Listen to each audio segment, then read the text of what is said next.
An entire forest of trees can turn out to be one single organism. And that fact rewired my brain back in the 6th grade. Aspen trees make plenty of seeds and pollen, but seeds need warm, soft, moist ground almost the second they land. And that kind of ground is rare. So instead, aspens spread by shooting root suckers straight up out of the earth. Each new trunk looks like its own separate tree, but it is actually a copy growing off the same root system as every other trunk around it.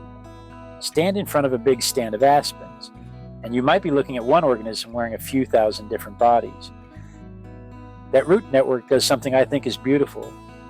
The soil under one trunk might be poor, but the soil 400 yards away under a different trunk might be rich.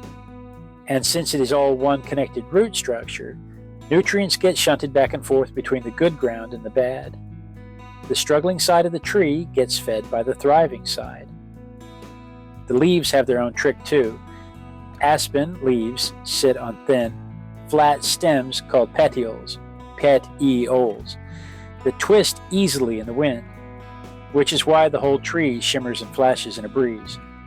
The going idea is that the shimmer cools the leaves and helps photosynthesis, and I do not fully buy the mechanism behind that claim. Cactuses and pine trees both photosynthesize fine at two completely different temperature extremes, so heat alone cannot be the deciding factor there. Fire matters here too, and not in the way most people assume. Most of a tree trunk is already dead wood.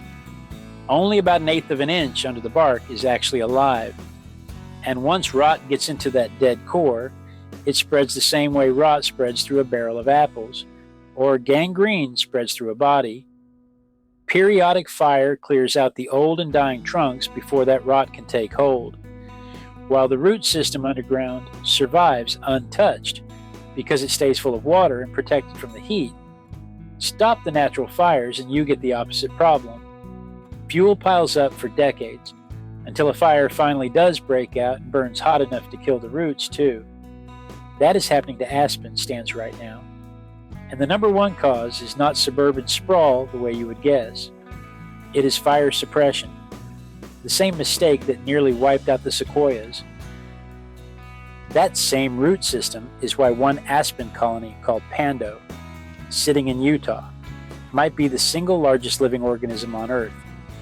When people picture the biggest organism alive, they think dinosaur or blue whale, maybe a giant mushroom if they have read up on it.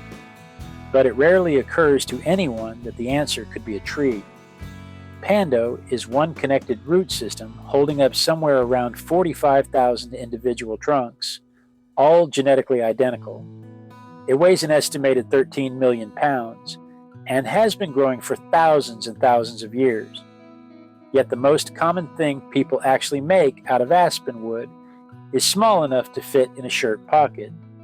Almost every matchstick you buy started life as an aspen tree, and Swedish Match built an entire company around that fact. Funny way for the biggest organism on the planet to end up, one matchstick at a time.